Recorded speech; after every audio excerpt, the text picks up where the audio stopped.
Hermes Trismegistus, the legendary figure behind Hermeticism, is a fusion of the Greek god Hermes and the Egyptian god Thoth. Both were psychopomps guiding souls in the afterlife, and Thoth, as the god of writing and knowledge, was called the tongue of Atum and the heart of Re. In Greco-Egyptian Alexandria, their union gave birth to Hermes Trismegistus, inspiring seekers to pursue wisdom and enlightenment. He is credited with writing the Emerald Tablet, which contains the famous phrase, "as above, so below." Foundational to astrology, alchemy, and mysticism, Hermes is not just a historical figure, but an archetype of the truth seeker. The Neoplatonist Iamblichus recognized him as the universal patron of sacred knowledge, and many texts were written under his name, with some claiming over 36,000 books attributed to him.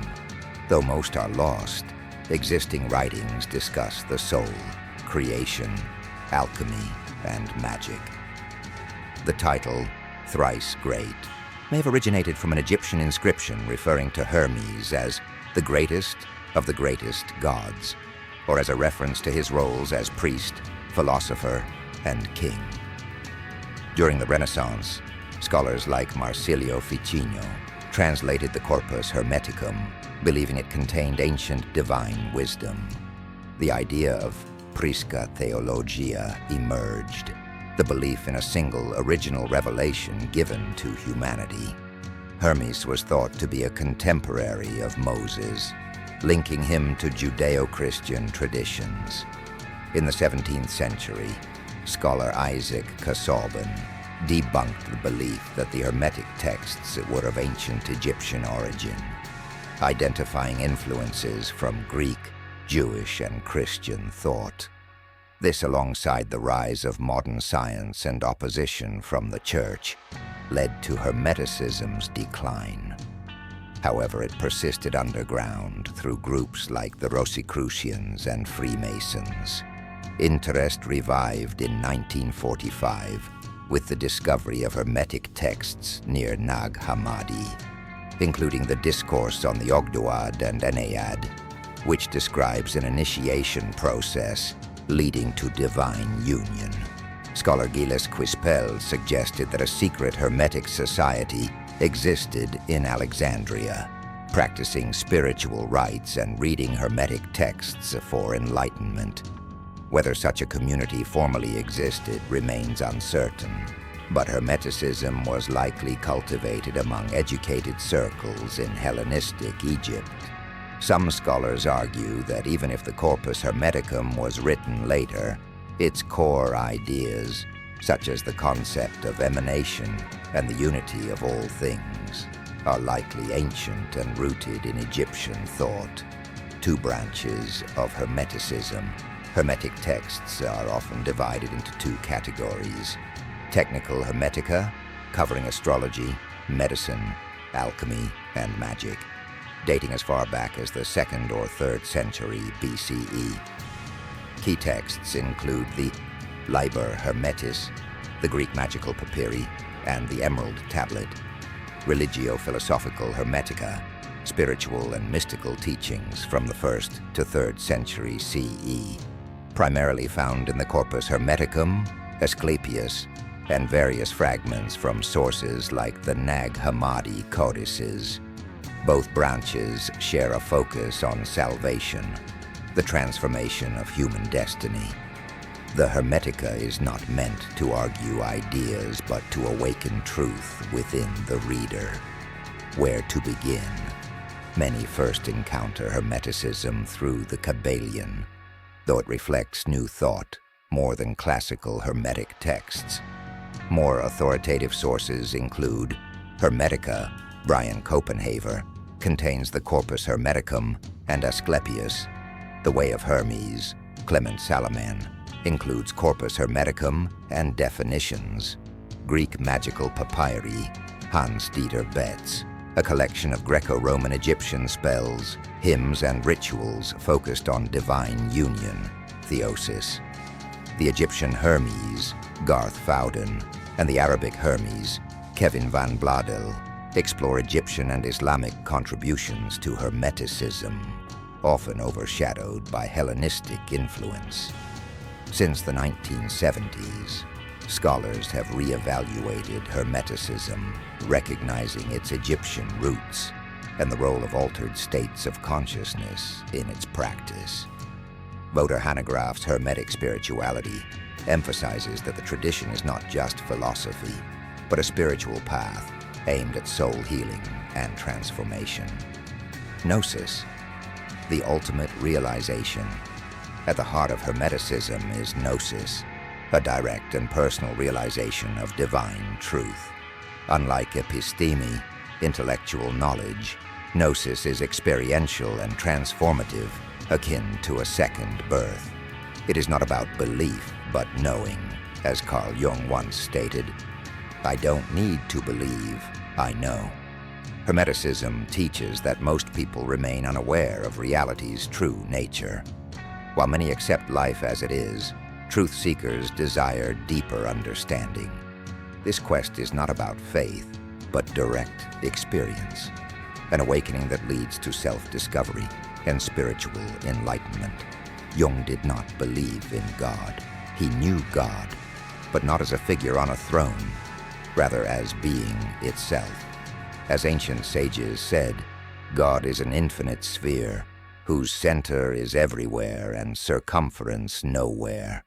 Religions express different stories and symbols, yet all point to the same source of creation. In Hermeticism, the human soul originates in a state of pure, non-dual awareness, beyond space and time. Upon descending into the material world, it is corrupted by passions, not the body itself, but desires. Unlike Gnosticism, which sees the physical realm as a prison, Hermeticism views it as a sacred space to embody truth, beauty, and goodness. The goal is not to escape the world, but to transform it. The Hermetic universe follows a structured cosmology. Earth is surrounded by planetary spheres, then the Ogdoad, where souls reside before birth, the Ennead, the realm of divine light, and finally, the One, the source of all. The new or divine intellect is not mere reasoning, but direct spiritual insight, the key to Gnosis. Through inner awakening, the Hermeticist realizes their own light is one with the universal light. God, the cosmos, and humanity are interconnected. The cosmos is God's image, and humans are the cosmos's reflection. The universe is alive with divine breath, and the celestial order influences life on Earth. Understanding this unity is the path to enlightenment. The Hermeticist begins with the material world, recognizing it as infused with divine presence. Then he turns to man, who, with the help of Nous, can transcend mortality and unite with God, even in this life. The path to this union unfolds through three faculties: Logos, reasoned speech; Gnosis, direct knowledge; and Nous, divine intellect. Logos develops through dialogue with a master, while Gnosis emerges in silence and meditation. True knowledge is an awakening, understanding that God desires to be known, but only by those who revere him. The Hermetic texts follow a tradition of teacher-disciple transmission, structured as dialogues. Divine beings like Poimandres, Nous, and Agathos Daimon impart wisdom to Hermes, who then teaches Asclepius and Tat, continuing the lineage of knowledge. The Hermetic vision begins with Hermes contemplating creation when Poimandres appears, revealing profound truths. In a mystical state, Hermes sees radiant light, then darkness, followed by the descent of the divine word, bringing order. Humanity is unique, both mortal in body and immortal in soul, capable of embodying spiritual reality. In a second vision, Hermes realizes the universal light and his own inner light are one, an experience of total unity. To reach the divine, The soul must ascend beyond the planetary spheres, shedding impurities. Those who cultivate love, virtue, and reverence receive Noos's guidance, while the wicked are tormented by their own darkness. At the highest level, purified souls join the realm of light, merging with the divine source. Hermes, transformed by this revelation, dedicates himself to awakening others, urging them to seek their birthright, immortality. No, like a physician to the soul, counteracts spiritual disease. True wisdom does not come from philosophical reasoning, but from divine revelation. Hence why the Corpus Hermeticum begins with a vision. Most of the remaining books depict dialogues between Hermes, Tat, and Asclepius. In Book 13, Tat, seeking spiritual rebirth, struggles with Hermes's cryptic teachings, as this knowledge cannot simply be taught. It must be directly experienced. This mirrors the Zen concept of the great doubt, where intense struggle leads to awakening. Hermes explains that ignorance, sorrow, greed, and other destructive emotions imprison the soul, corresponding to the 12 zodiac signs. At birth, these dark forces invade the soul, shaping personality and passions. Liberation requires expelling them through inner transformation. Hermes invokes 10 divine powers, each countering a dark force, leading Tat into an altered state of divine ecstasy. In this state, Tat perceives himself everywhere, before birth in the elements, beyond death. He experiences cosmic consciousness, a Stoic-inspired realization of the universe's interconnectedness. However, he has yet to ascend beyond the cosmos, as Hermes has. This ascent is explored in the discourse on the Ogdoad and Ennead, Nag Hammadi texts. Here, the initiate progresses beyond rebirth through mystical incantations of the 7 Greek vowels, linked to planetary spheres and cosmic harmony. Egyptian priests once chanted these sounds, believing them to be the divine voice itself. Hermes leads a group of initiates into deep meditation, guiding them toward divine realization. Language fails at higher levels. The supreme name of God is known only in silence. As they ascend, the initiates experience the 8th and 9th spheres, finally encountering the One, a bubbling source of life.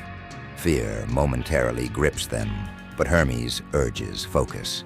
At this ultimate stage, words become meaningless, and the final ascent must be completed alone. The pupil, now transformed, expresses silent hymns, truth beyond speech. With the vision complete, he finds peace and gratitude. Hermes instructs him to record these revelations in hieroglyphs at the right astrological moment, protecting them with a sacred formula to preserve them for future seekers. Thoth's invention of writing allowed knowledge to be passed down through generations, but writing is both a cure and a poison, pharmakon. While it preserves wisdom, it also distances us from direct experience, which cannot be fully expressed in words. Many believe they gain knowledge by reading, yet this is an illusion.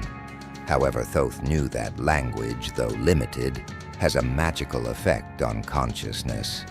It can resonate within the mind and help seekers find their own path to gnosis.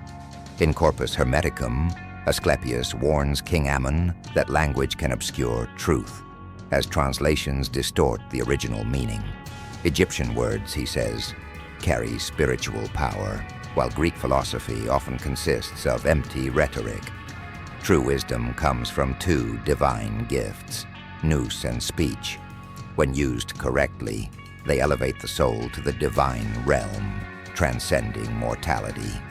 Death, according to Hermes, is an illusion. The soul does not perish but transforms, just as energy cannot be created or destroyed. The cosmos is in constant renewal, and the soul moves through different forms, animal, human, and divine, based on its state of purity. Those who attain immortality ascend, while those burdened by spiritual corruption regress into lower states of existence.